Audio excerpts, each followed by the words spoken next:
கர்த்தர் உன்னை திரும்பவும் தேடி வர என்ற தலைப்பில் நாம் அதிகமாக தியானித்து வருகிறோம். ஒவ்வொரு நாளும் தம்முடைய அன்பினால் நம்மளை தேடி வந்து நமக்கு அனுதினமும் எல்லா தேவைகளையும் சந்திக்கிற தேவன் நம்மோடு கூட இருக்கிறார்.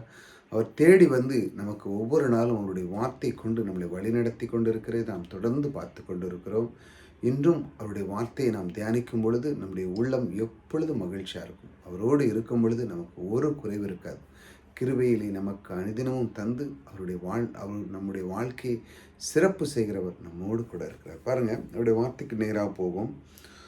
அவர் தமது அன்பின் நிமித்தமும் தமது பரிதாபத்தின் நிமித்தமும் அவர்களை மீட்டு பூர்வ நாட்களெல்லாம் அவர்களை தூக்கி சுமந்து வந்தார். பாருங்க, அவருடைய அன்பு, தேவனுடைய அன்பு கிருபை நமக்கு தருகிறது. பாருங்க, ஒருவன் மேல் நாம் அன்பு வைக்கும் பொழுது அவனுக்கு தேவையானது எல்லாத்தையும் நாம் செய்கிறோம். அப்படி தானே அன்றைக்கி குடும்பமாக இருக்கணும்னாலே குடும்பத்தை நாம் பார்க்கிறோம் என்றால் அது மேல் நாம் அன்பு வைத்திருக்கிறோம். அதனால் அதனுடைய சூழ்நிலைகள் எவ்வளோ இருந்தாலும் நாம் தாங்குகிறோம், அதை சுமக்குகிறோம். அதனோடு நாம் அந்த குடும்பத்திலே இருக்கிறோம். நமக்கு பிள்ளைகளுக்கு தேவையானது, மனைவிக்கு தேவையானது, எல்லாமே இந்த வீட்டுக்கு தேவையானது, வீட்டினுடைய பொருட்கள் தேவையானது, சாப்பாடு, உணவு, உடைகள், இதெல்லாம் தேவைகளை நாம் சந்திக்கிறோம். அதுக்கான பிரயாசத்தை நாம் எடுக்கிறோம். இப்படி நாம் ஒரு மனிதனாக இருந்து கொண்டு இத்தனை அளவு நாம் ஒவ்வொரு நிமிஷமும் நாம் யோசித்து அதை செய்து கொண்டு இருக்கிற இந்த சூழ்நிலையிலே அந்த அண்ட சராசரியை படைத்த தேவன் அவர் அன்பினால் நமக்கு அவர் நன்மை செய்வது மட்டுமல்ல, நம்மை அதை தூக்கி சுமக்கிறார். நான் உன்னை விட்டு விலகவே மாட்டேன், உனக்கு நான் செய்தே தீர்வேன் என்று கங்கணம் கட்டி கொண்டு இருக்கிறாருன்னு சொல்லுவாங்க. அந்த வார்த்தைகள்லாம் யூஸ் பண்ணாங்க கிராமத்தில். ஏதோ ஒரு விஷயத்தில் அவன் ரொம்ப தீவிரமாக இருக்கான், கங்கணம் கட்டி கொண்டு இருக்கிறான். அதே மாதிரி நம்ம தேவன் நம்மை வாழ வைக்கிறதற்கு அந்த மாதிரி அவர் நமக்குள்ளே இருக்கிறார். அவருடைய அன்பு, அவர் நம்ம மேல் வைத்த அந்த அன்பு பாருங்கள் என்ன செய்கிறது பாருங்கள்.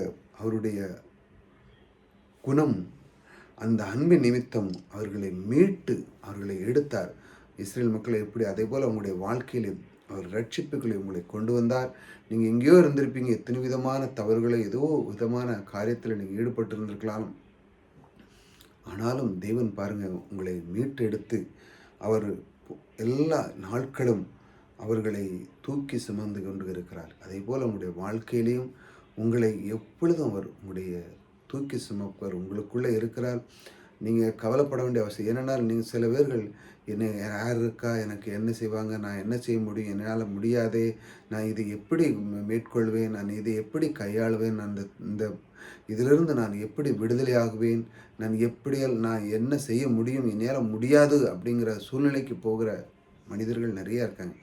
இன்று அவர் சொல்லுகிறார், நீ கவலைப்படாத, நான் உன்னை சுமக்கிறேன்.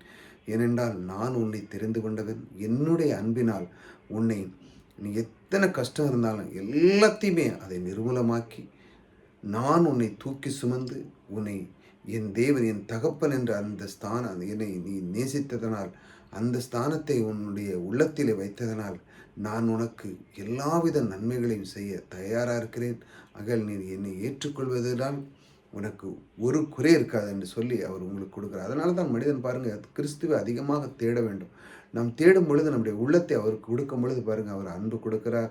அவருக்கு நமக்கு இருக்கிற எல்லாத்தையும் நீக்கி, நோய் நொடிகள் நீக்கி, செல்வத்தின் பெருக்கத்தை உண்டு பண்ணி நமக்கு குறைவில்லாமல் அவர் வாழ வைக்கிறார். பாருங்கள், மனிதனுக்கு கர்த்தருக்கு பிரியமாக அவன் நடந்து கொள்ளும் பொழுது அவன் கிருபையிலே வளர்கிறான்.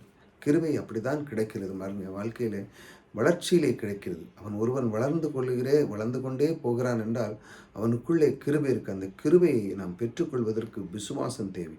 தேவனே, நீர் எனக்குள்ளே இருக்கிறீர், உம்முடைய அன்பினால் நான் விசுவாசத்தை பெற்றேன். நீர் எனக்குள்ளே இருந்து எல்லாத்தையும் செய்கிறவர் எனக்குள்ளே இருக்கிறீர், நான் கலங்க மாட்டேன், என்னை சுமக்கிறவர் நீர் இருக்கிறீர் என்று சொல்லி அவர் தேடி வந்து உங்களுடைய இந்த மாதிரி வார்த்தைகளை கொடுக்கிறார். இதை தினமும் நீங்கள் கேட்கும் பொழுது உங்களுடைய உள்ளம், உங்களுடைய சரீரம் எல்லாமே அவர் உங்களை தூக்கி சுமக்கிறது போல லகுவாக இருக்கும்.